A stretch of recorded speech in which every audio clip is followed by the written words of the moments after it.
Bom dia, Victores Esportivo. Para os que não me conhecem, o meu nome é Luiz Alberto e eu venho mais uma vez fazer uso dessa ferramenta para dialogar com a comunidade da avicultura esportiva brasileira. Hoje eu irei falar sobre o conceito de seleção de reprodutores. Seleção de reprodutores nada mais é do que a busca, pela classificação e a escolha do melhor representante da espécie. Ou seja, é através desse processo de seleção de reprodutores que a gente alcança um reprodutor que mantém vivo e presente valores e características muito próximas dos ancestrais. Nossa ave, ela descende de uma mistura, Existe dentro da construção biológica do galo mura, sangue do asio, do chamo, do banquiva, ou seja, é uma mistura de raças que originou a nossa ave mura. Então, a seleção de reprodutor tem como principal objetivo assegurar e resguardar características dos ancestrais. A gente precisa também levar para o entendimento da sociedade, as pessoas leigas, que o criador da ave mura, ele é, por natureza, um conservador da espécie. Dentro do conceito, na biologia de conservação, ele está atrelado à permissão do homem em alterar, um ecossistema, preservando suas características naturais. Como a nossa ave, ela não existe mais na natureza, ela é uma ave doméstica. O que nós criadores estamos fazendo é dar segurança à existência de um animal que faz parte da fauna brasileira, dentro de um conceito de ave doméstica. Porém, na condição de conservadores, somos nós, criadores, que mantemos essa espécie viva, garantindo que ela não perca a originalidade, as características que aproximam as mesmas dos seus ancestrais. Veja bem, a gente precisa também tentar levar para a sociedade como um todo que o entendimento que predomina sobre a avicultura brasileira, a avicultura esportiva brasileira, é uma visão imposta por ecologistas. E estas pessoas, na maioria das vezes, são seguidores de uma ideologia que tenta aproximar a sociedade da natureza, mas levando em consideração, potencializando a sensibilidade e anulando a razão. E dessa forma a gente percebe que o desconhecimento ele é muito vasto no tocante ao entendimento do que vem a ser a avicultura esportiva e do que é a prática do esporte entre aves combatentes. Para que a gente deixe isso bem claro, basta que a gente se atenha às decisões de alguns ministros do Supremo quando da ADIM 1856. A gente percebe que existe um desconhecimento porque ficou muito focado na Constituição, mas preso ao prisma dos ambientalistas, quando na realidade a gente precisava dar vazão e ouvir os ecólogos. Estes sim são autoridades para falar sobre a espécie galos. Por quê? O ecólogo é um cientista, é um pesquisador. São estes profissionais que produzem trabalhos acadêmicos que servem como base, como um critério para a criação de relatório de impacto ambiental. Então, são estudiosos. O conceito de cientista já diz tudo. Estes colocam a razão acima da emoção.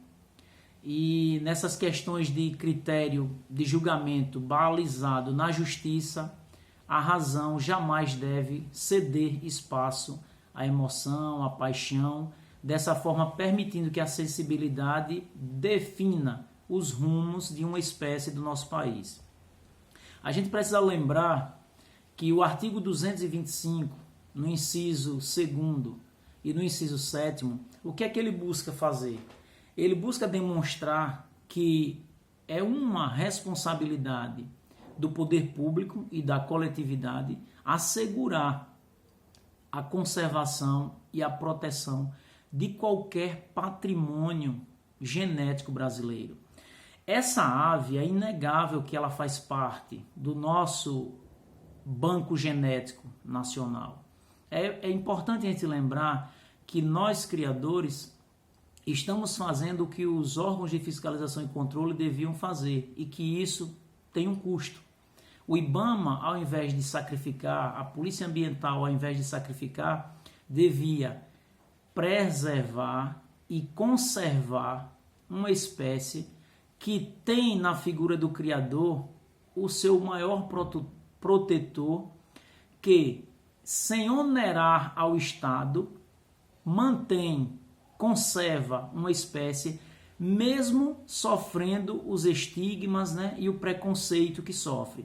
Vejam bem, se a gente parar para analisar o que a gente busca no espaço de seleção de reprodutores, se baseia no que os ecologistas, no que os ecólogos, e os biólogos chamam de melhor método de manejo biológico. Ou seja, a gente está conduzindo essa ave a um processo de seleção, mas resguardando a continuidade e a conservação de sua espécie. Porque quando um animal vai a um espaço de eventos, ele deixa no criatório um número infinito de animais da mesma espécie. O índice de mortalidade nesses espaços de eventos para a seleção de reprodutores é ínfimo, é insignificante diante do plantel que o criador tem assegurado em seu criatório. E para mostrar que a prática tem como cunho um manejo biológico, além de segurar outros animais nos seus criatórios, existe toda uma regulamentação. E inclusive existe a figura do árbitro. O boxe, o vale tudo, a luta livre, o jiu-jitsu tem nitidamente demonstrações de prática de agressividade, de violência, porque faz parte da cultura esportiva. Mas quando um atleta ele é nocauteado, o árbitro de imediato interfere no andamento do combate para resguardar a integridade do vencido. Da mesma forma, acontece com a avicultura esportiva. O árbitro, seguindo o regulamento, ele assegura e resguarda a vida, a incolumidade do vencedor. Quando o animal ele é nocauteado ou está fora de si no combate, o árbitro segura o combatente, abre contagem e aquele animal não retornando às suas condições, que dentro do universo da avicultura esportiva todo criador sabe, ele vai lá e dá a luta por vencida e garante ao vencedor a classificação de um excelente reprodutor. Esse animal que é vencido, ele não é sacrificado, ele é medicado, ele é tratado com todo zelo, com todo carinho. E outra, a regulamentação da prática esportiva não visa as apostas, visa o animal. Porque se a prioridade fosse a aposta, pelo desejo de muitos apostadores, o animal deveria continuar lutando para tentar assegurar o seu valor lançado, né, como aposta. Não. A relação afetiva entre a ave, né, e o proprietário vai além de um valor monetário.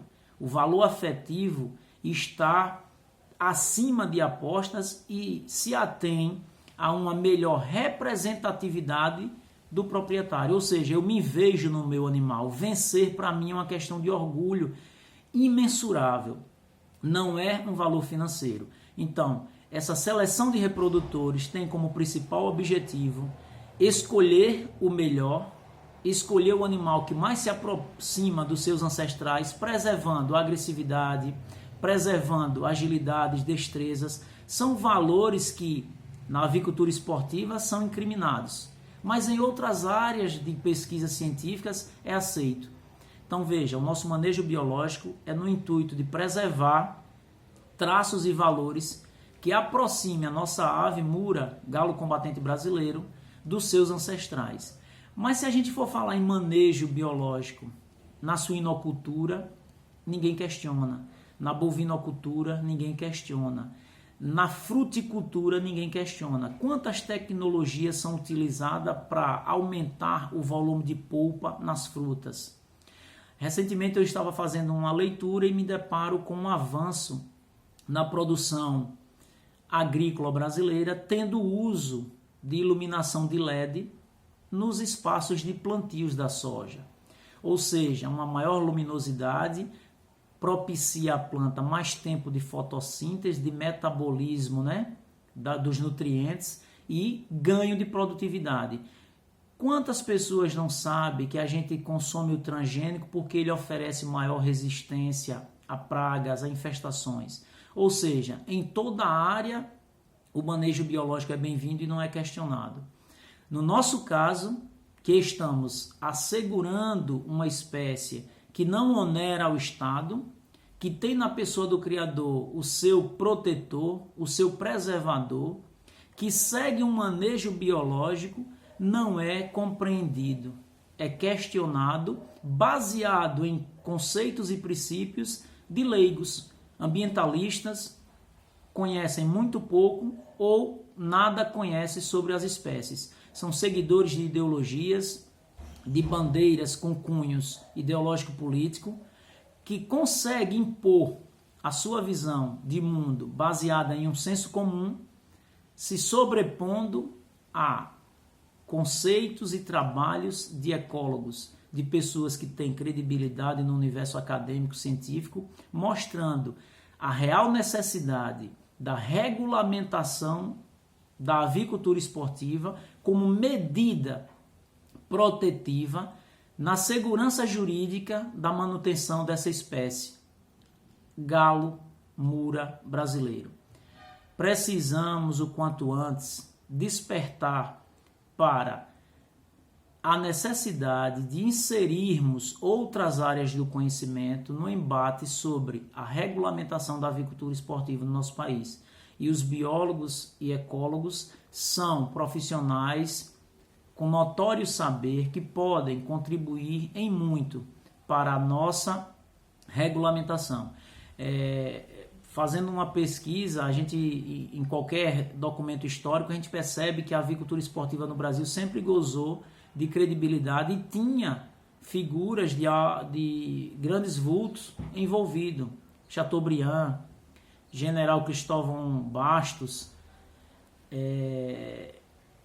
Tancredo Neves, mas também tem na figura do pobre, daquela pessoa de menor valor financeiro, de menor representatividade social, uma prática cultural reconhecida.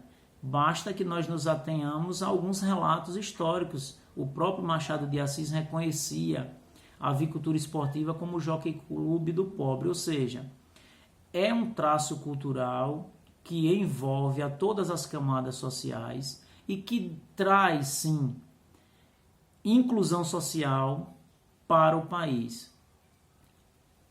Trabalhar com casas de produtos agropecuários, alimentação única e exclusivamente voltada para essa espécie, mão de obra direta, que são os tratadores, mão de obra indireta. Hoje eu trabalho até com um colega que é design gráfico, para que a gente possa trabalhar a publicidade através de cartazes, de confecção de revistas ilustrativas, ou seja, a mão de obra ela é presente, e se existe a mão de obra, existe a inclusão.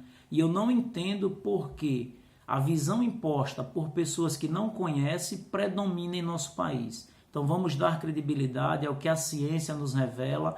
Um trabalho recente do Anderson Batoré, um zootecnista da Universidade Federal da Paraíba, comprova que essas aves combatem a belicosidade, se revela como um valor inato, é natural dessa ave a belicosidade, e para que a gente preserve a espécie o mais próximo possível dos seus ancestrais, é necessário que exista a seleção de reprodutores, porque é através dessa seleção que a gente encontra animais com capacidade e valores que se assemelham àqueles que deu origem à raça.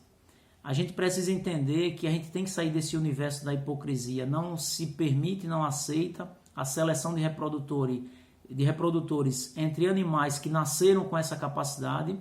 É uma lei natural e ela em qualquer momento, em qualquer espaço, vai se sobrepor a uma lei codificada, criada para impedir. Então a lei natural ela é superior. Não aceitamos com naturalidade, mas convivemos de bom grado com o sacrifício. Existe depoimentos foi até pronunciamento de um senador do MDB de São Paulo em 77, que ele advertia que a política dos órgãos de fiscalização e controle tinha diminuído a população da espécie do galo combatente em 90%. Ou seja, em 77 nós tínhamos 90% de diminuição do parque, né, avícola brasileiro da nossa ave. Aí eu me pergunto, e depois do advento da Lei 9.605 de 98, as medidas que foram tomadas por órgãos de fiscalização e controle, que nós encontramos aí, qualquer pessoa encontra no YouTube vários vídeos onde existia um descumprimento da lei, que ao invés de fazer a postura que é do criador de conservar uma espécie, eles destruíam, matavam o arrepio da lei, sem permitir ouvir os criadores, ouvir o que a biologia e o que os ecologistas pensam sobre a necessidade de se manter vivo esse traço cultural como algo que assegura a continuidade de uma espécie. Então, senhores, essa é a minha contribuição. Eu espero estar colaborando para o debate da avicultura esportiva brasileira e não vamos desistir. A gente precisa desmistificar nossa cultura e, de vez em quando, apontar paralelos. Os animais combatem por instinto. É um processo natural. Para se preservar o mais próximo possível dos seus ancestrais, necessário se faz a seleção de reprodutores. Feio e ridículo é nós convivermos nos horários nobres da nossa televisão, nos telejornais, com debate e brigas entre deputados e até mesmo ministro da Suprema Corte. Então precisamos ampliar o nosso horizonte de debate e apresentar para os julgadores, para os pesquisadores e para a sociedade como um todo de que a avicultura esportiva deve ser regulamentada e é um direito que precisa ser assegurado. Bom dia a todos.